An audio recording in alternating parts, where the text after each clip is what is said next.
Ladies and gentlemen, thank you very much for joining my class. This is an online video class of Catholic University, and it is a beginner's level. So I'm going to talk to you a little bit about one of the programs that we have on our campus, and it is called the Global English Outreach Program. And very short, if we make the name shorter, it's GEO here, all right?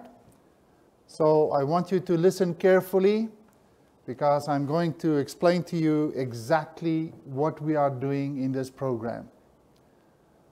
First of all, why English? Why not French or Russian or Chinese? Why do you want to study English? That is the big question. So I want you to remember that, in my opinion, Korean is your home language. It will always be your language. That is your first language. Korean is your history. It is your life today. And it is also your future. So I don't want to replace Korean.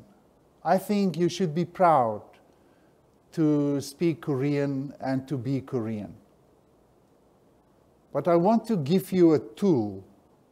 I want to give you something that can help you to make your life bigger, to make a difference in the world with other people, and even for your own family. So there are many international languages. I know you know that. If you look at this screen, you can see mathematics. That is also an international language. And I know most of you guys can speak math, right? I understand that Korean students, they are the best math students in the world today. So I know you can speak math. It is the same with music. Math is the science, the language of science, and music, the language of emotions. And then we have English right here at the bottom. And I will talk to you a little bit later about English and why exactly I think you should study English. So you can see here, this is science coming up all the way from mathematics, and you can do research, especially in this department where we are right now, this building. This is about math. This is about science. And then, of course, music. Nowadays, we have this unbelievable Korean wave going all over the world. You know, there is this famous guy. What is his name when you listen to him? Can you guys help me here? His name is, let me think quickly. I got it. Psy, right? Yeah, there you go. So everyone in the world knows Korean and Korea because of this guy. And there are many Koreans like this. Gangnam Style and many other language, many other songs and music. It is really fantastic. The language of emotions. This is about English, this one right here. This is where we are going to take hands. This is where we are going to make a difference. This is the language where we can touch people, where we can touch nations, and where we can solve problems. And that is the tool I want to give you today. The method, the way that you can solve international problems.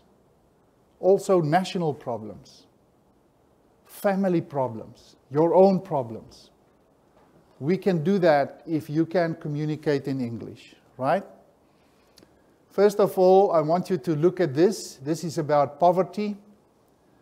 This is an international problem. In every country in the world, we have poverty. We have very, very serious problems as far as this is concerned.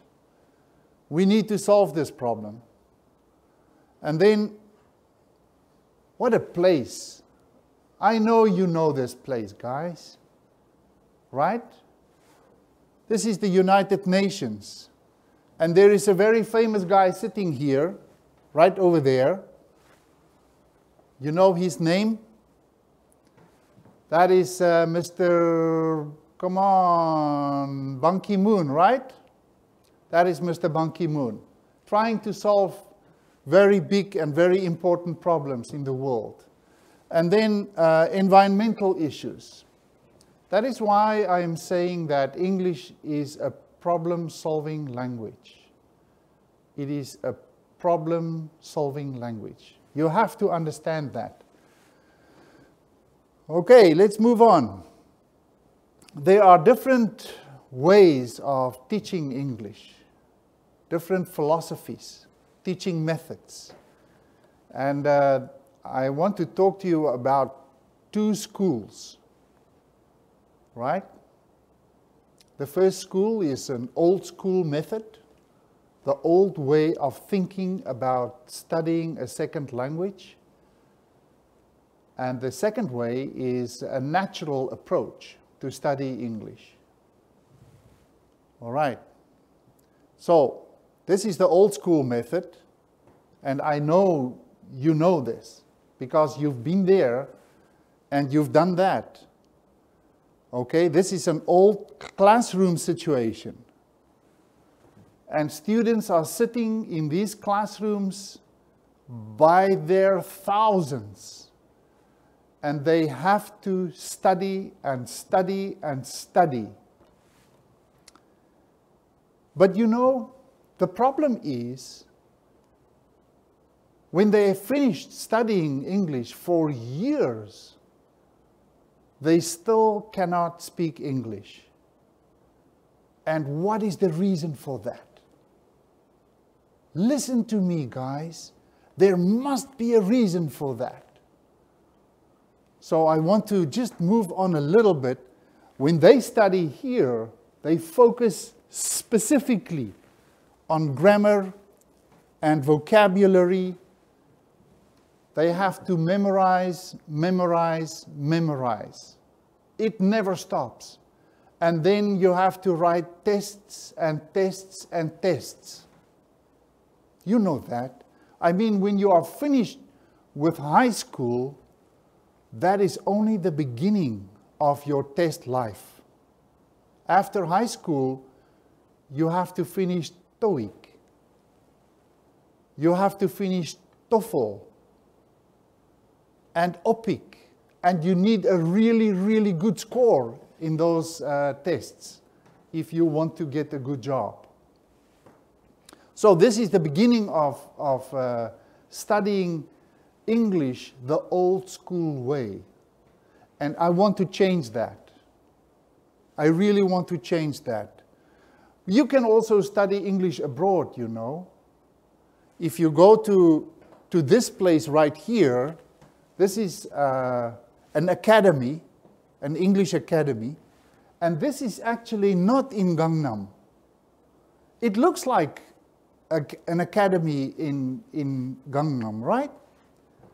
But this is actually in Times Square in New York. So you can go there and you can study English in New York or in Canada or Australia or New Zealand if you want to. So I think it will be a fantastic experience if you can do that. Of course it will be. It is good to travel. But the thing is, you know, the real question in this case is, do you think it is not maybe a little bit too expensive to go there to achieve your goals? And the other thing is it really effective? Is it really good? When you study in New York for 3 months or for 9 months or 1 year, and you come back, can you really speak English when you come back? In some cases, yes. In some cases, no. I have done research about this. And in many cases, some of my students, that is, coming back from abroad, they still have a very big problem to speak in English. So this is another way, the old school way, or you can go abroad. Okay. Or we can look at the new school. Catholic University. We have a new school method of teaching English. And I want to challenge you, I really want to invite you to become part of this new way of teaching English. You must focus on confidence. You have to gain more confidence if you want to speak in English with a foreigner or if you want to travel abroad. And the main problem is, how do you get confidence? You know? What do you do? How should you go about to get more confidence? That is the biggest problem that we have. So, first of all, confidence to communicate, very important. This is extremely important. So this is my introduction lesson to you. We are going to do things a little bit different, okay? And we are going to follow what we call the natural approach to study a language. You guys can speak Korean, right? Yeah? How did you do that? Korean is such a difficult language. For me, oh, it is so hard to study Korean. I really try, you know. I can speak 4 languages, but Korean is very hard for me. But you are listening to my lesson now, you can speak Korean. I think you're a genius. You must be a genius, right? So, can you remember your first teacher, your Korean teacher? Who was your first Korean teacher? It was your mom, right? When you were a little baby and she was holding you like this, your mom was your first Korean teacher. What a teacher, huh? What a fantastic teacher. And she did not teach you any grammar, right? She never taught you any grammar. Imagine your mom is holding you like this and she's saying, "Kuchu, kuchu, kuchu, kuchu. Are you hungry? Are you hungry?" Present tense, present tense. Your mom never did that, right? She just loved you. So that is what we call the natural way of teaching English.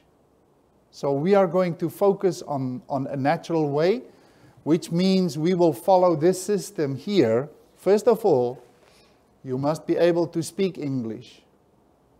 And when you can speak English, then we will focus on grammar after that.